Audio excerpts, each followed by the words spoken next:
Today is Saturday the 12th. I am headed back up to Indiana, going to Goshen to pick up San Marcos, California, and it is cold. Yesterday I was at home, it was 60 degrees. This morning it is like 28 degrees. Oh well. So on my buddy's truck, the Dodge, what he did is we got it home. I went over to his house and we got the valve cover off, and we were going in to get the injector out, and right about time I started to pull the injector out, I said, go ahead and get us a new injector so we can take a look at it. And I've never done one in a Cummins before, so I wanted to kind of see it, to see what I was working with a little bit. And lo and behold, pulled the injector out on a Sunday, and it was the wrong injector. So he had been contemplating a new truck, and whenever his truck went down, he called and asked that he's got a guy that works at a dealership that he buys all his trucks through, or buys any vehicle he buys through, and had called him and asked him about a truck. And Monday morning, before he could go get a new injector, the guy calls him and says, hey, I got a truck sitting here on a lot, you might want to come look at it. So he went to look at it, and he brought it home. He bought him a new truck. So he has a 2022 Ram, and that opened up some time.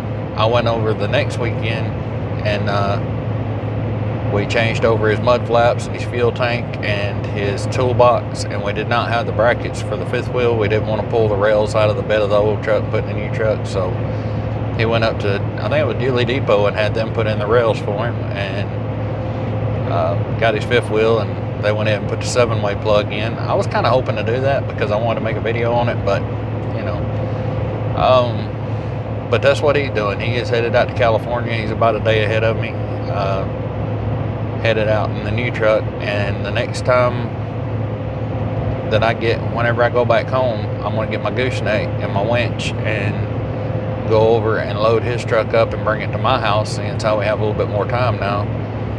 And I'm going to get that injector out, and I'm going to do a compression test on that cylinder and see, is it got a hole in the piston? Is it got bad rings? Is it losing? Which I feel like it probably is something going on in there, letting the compression get past the piston or the rings, however you want to call it. But you don't know till you try, so we're going to go ahead and pull that out and check it. And if it's something worse than an injector, I'll put it back together, load it up, put it on truck, and take it back to him until we can find an engine or figure out what he's going to do about overhauling that one, or figure that process out. And if it's not, we'll go get an injector, I'll put it in, and I'll do a video on pulling the injector and putting it in. So that should be coming up, but I'm going to have to stay pretty consistent for the next couple of weeks, and it'll be a while before that video comes up. So I got out to look at this trailer right here. It is not mine. I almost busted my butt, so the cleats are going on. Now, I ordered one set of these in a large, and they came in medium, and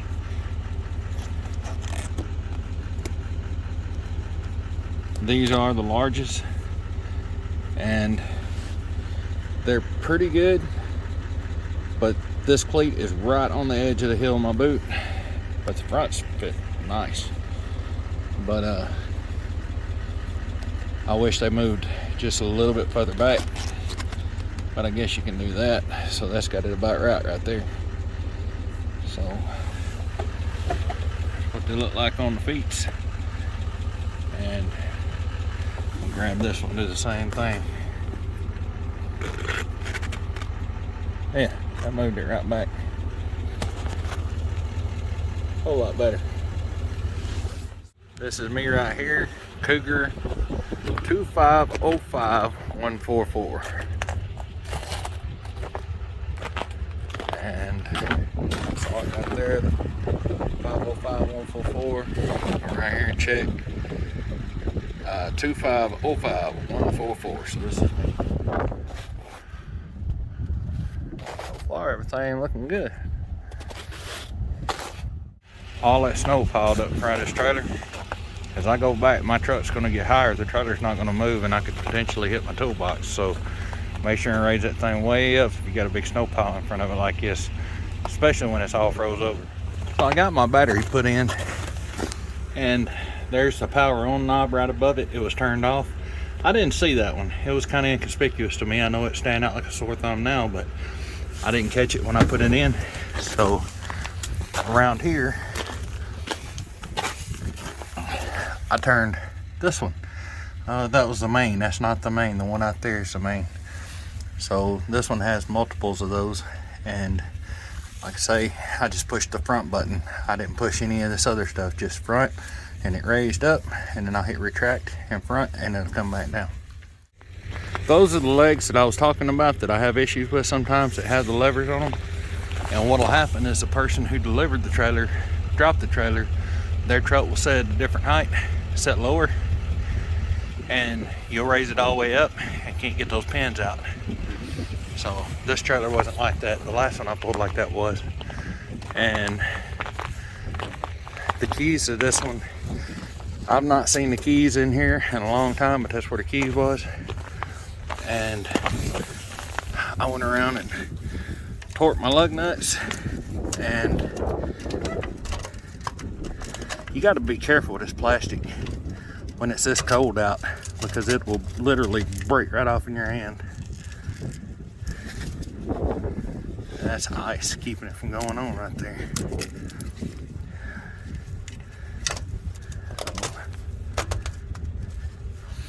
I'm not going to force it. I'll check it when I get to warmer weather. Maybe it won't blow off. Yeah. Not another one. But yeah, I went around, torqued all the lug nuts, and kicked all my tires. Everything seemed to be good. In this kind of cold weather, I kick them a few times, and every time I stop, the plate, if you know, you see a lot of people just put them on right here, and that's fine during the daytime, but at night you really want it over here under the light. And these little bungees with the ball on the end, they come in really handy, because you just put them right through the hole and pull it down, put it through the tag, through the hole, pull it down, bring it back up and hit it. And that's another reason I take my plate off every night, because they're so easy to steal. But these things have been amazing today. They're not the perfect fitment on the bottom of the boot. I think I could have went with the extra large, but they haven't moved at all. I've been able to move around good in them, and they completely stabled out my walking. I mean, they're still on the hill, but they're a little bit forward on the hill, but they're fine.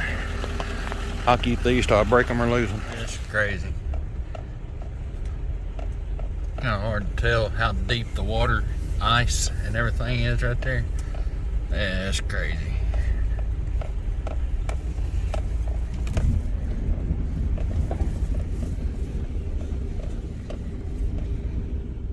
This is going to be an issue on this trip.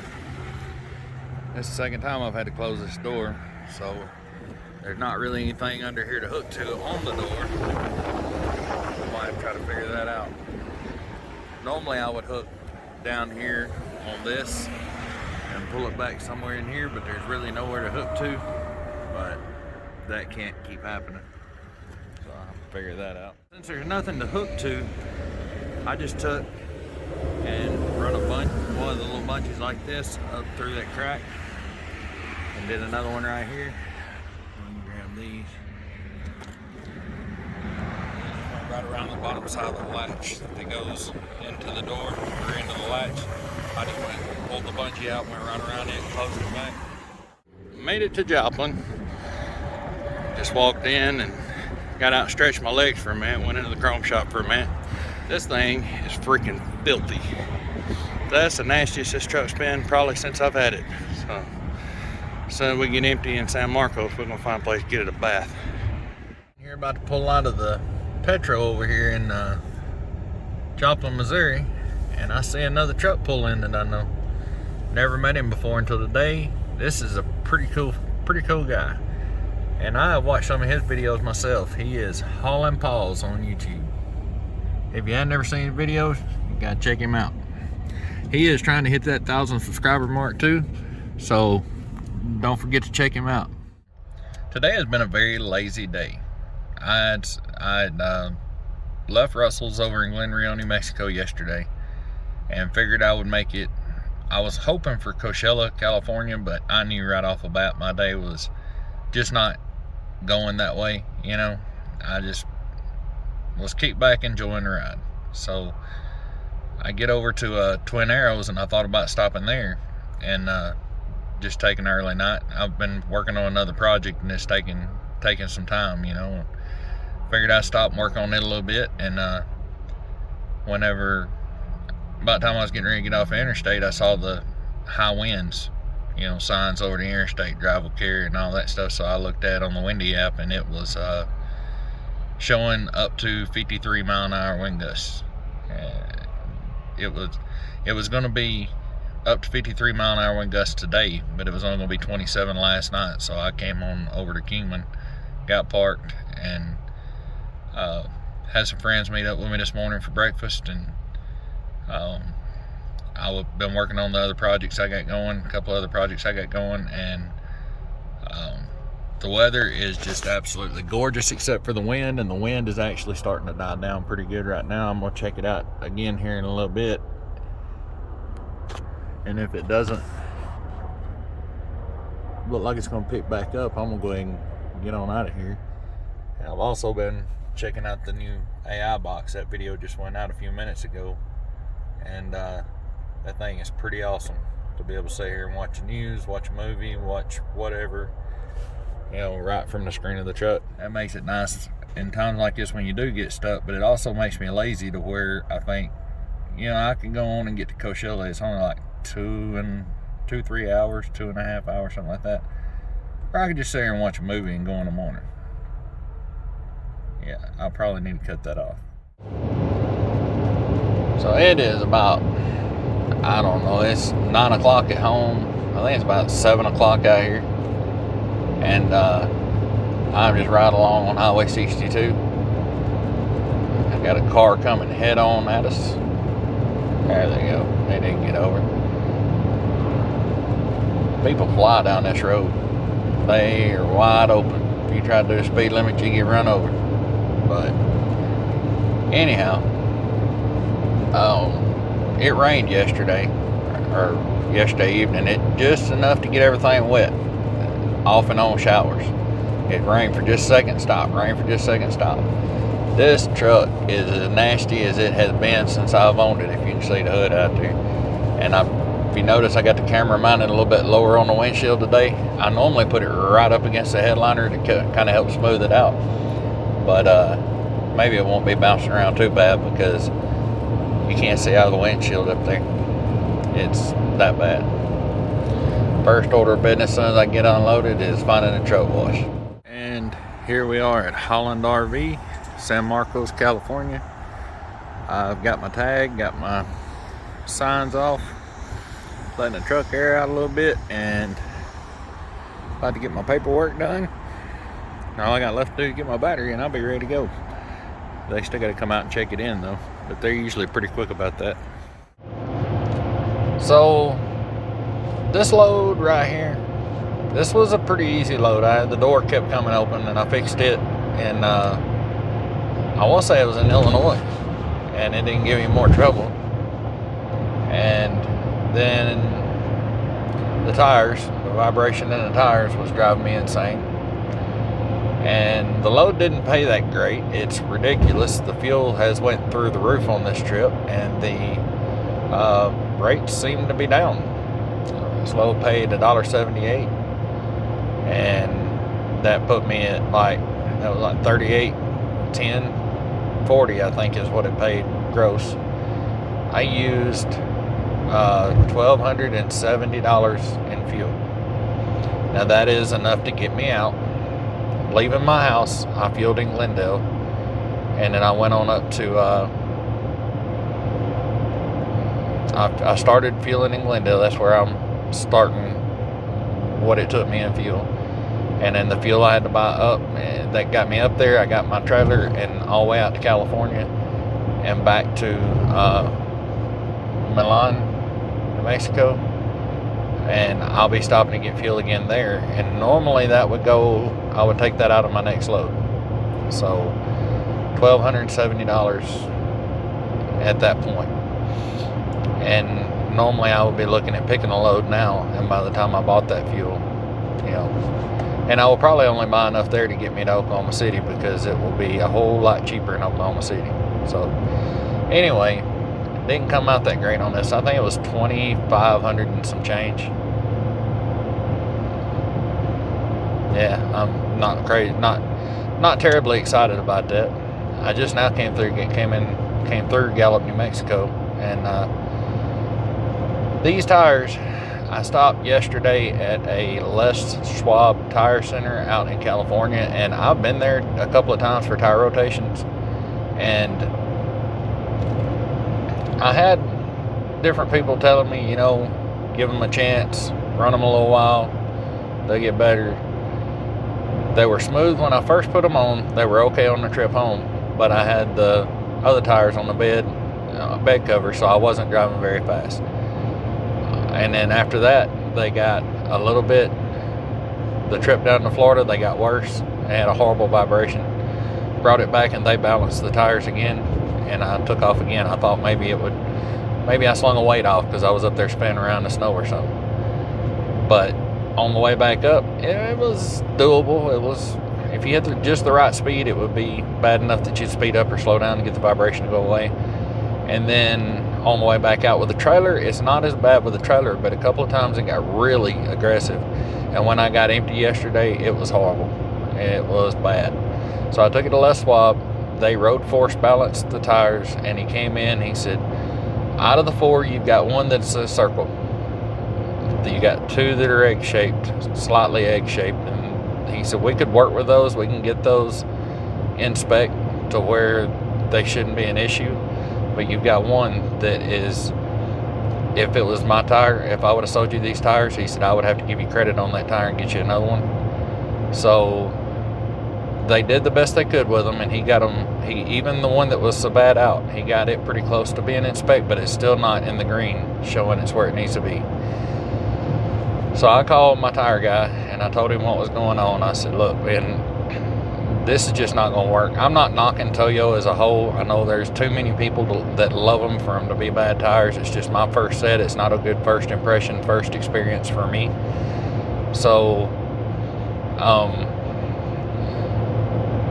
I told him what I said. I said, what kind of warranty do I have on these tires? What can we do to get this fixed? He said, bring them back. We'll warranty them out.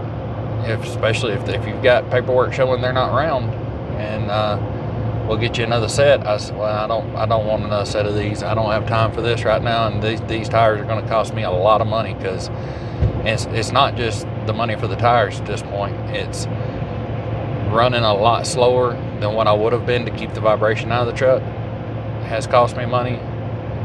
The fuel mileage went down. That cost me money. I'm not saying that's why I use so much fuel. I use so much fuel because fuel prices are through the roof right now, and their discounts not keeping up. So then he said that he would have me another set of tires there when I got there. So I'm gonna go with Michelin. I told him I didn't care what they are, as long as they don't have a vibration in them. I don't care at this point. Just get me a set of tires. The Les Schwab that I stopped at out in California also told me that they couldn't get me anything but street tires either. They didn't have anything all-terrain that would fit this wheel. And they were looking for different wheels, and they said, well, maybe we can get you these. Nope, they're on national back order. No, maybe we can get you these. Nope, national back order, no ETA. So that being said, I feel like I'm just stuck.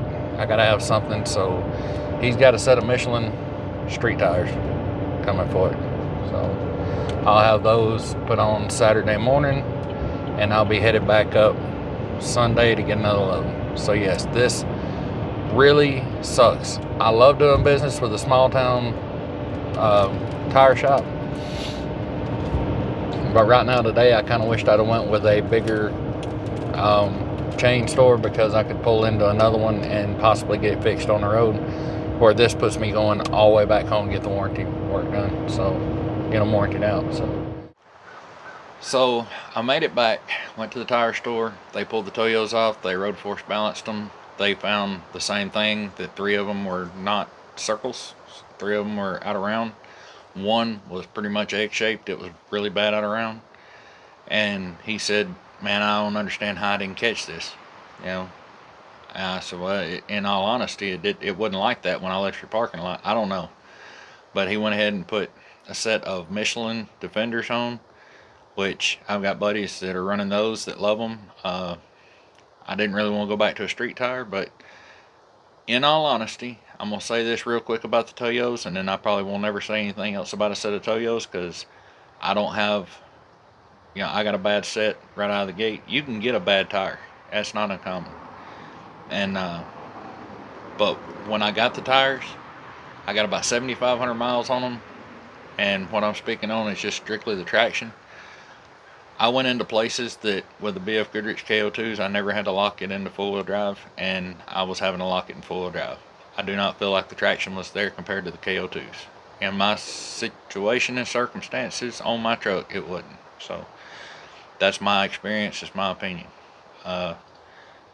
Now, I can't speak to anything else about the Toyos because, I got a bad set. The only thing I feel like it wouldn't have been affected would be the traction. Now, all that being said, with the Michelins, once they put them on, I pulled out of the parking lot. As soon as I got moving, I didn't hear the tire roar anymore. There was no vibration. I could run up 70 miles an hour, 70, 75 miles an hour, and ease it back down to 40 and 50 and ease it back up. No vibration. All the vibration was gone. I was tickled to death, except for I had a high-pitched whine. So that high-pitched whine, I knew immediately that was a bearing. That's one reason I don't like a lot of tire noise going down the road. Doing this job is fine on a farm truck that I'm kicking around the house in, but not on long trips cross country, because if you hear that tire noise all the time, if you get a high-pitched whine, you won't know. There's a good possibility that they'll blend together and you won't be able to, especially when they're roaring as loud as them tires were. I could barely hear. You can hear it. If you go back in the video, you'll hear the noise that I'm talking about if you listen for it. But it almost sounded like another car behind me laying on the horn, just riding, laying on the horn. It's got a higher ring to it. Is a good way to explain, I think. But anyhow, that noise didn't start until after I left Joplin, head out to California. Before that, it was a deeper, bassier roaring that stopped when I took the tires off. So, do I think that the Toyos messed up that bearing? No, I don't.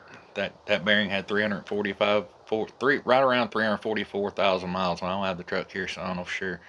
344,000 miles on it. It was time for that bearing to go. If you remember, a couple of months ago, I had to change a pinion seal. That was because that bearing had already started getting thinner, which was loosening it up where it could move inside of that seal, and that's what caused my leak. So, do I think it helped anything? Absolutely not. You can't shake something that far without it and it be good for it. So, multiple times it was a very violent vibration. And just so you don't think I pulled out of the tire shop and pulled it in the shop and tore the rear end down, it's 105 miles from me to where the truck's at now. I drove it over there, no vibration the whole way. Running 65 and 70, going through towns where I was moving 25 and 30. The only noise that I heard is once I started moving, that high-pitched singing would come up. So, two separate problems that sounded so much alike that I didn't realize I had two problems. I thought it was still part of the tire problem. But now if I can find bearings, I will be putting it back together tomorrow night, back on the road Tuesday, and I'll let you know how it goes. Another thing I do want to say, because I have a friend that just did this, and I didn't know they were going to do this, and they're big people that can do what they want to do. If you have major repair work done, if you have bearings changed or a turbo changed, or something where significant repair work, do not take a load going to the middle of nowhere where there's no service, like somewhere like Montana, North Dakota, South Dakota. Stay around populated areas the first couple of trips, the first 1,000, 2,000 miles, to make sure you're not going to have any trouble. I've got a buddy that's pretty much being towed back right now from Montana because, they had one big thing fixed and they went out and they went out and had more issues. Not saying you won't have issues out there ever, but you know, I want to be secure in my vehicle before I go too far off. That being said, when I get my truck put back together, as bad as I need to grab a 2,000 mile, $2 a mile load, I will be taking to Florida or something close to home. That way, if I have trouble, I can either limp it in or get somebody to come tow me in without putting somebody way out by having to go halfway across the country to get me. So, even though I feel pretty confident this is going to be fine if I can find the bearings. So, guys, I've talked enough. This has been a long video. It's been dead on a week since I started this video, I think.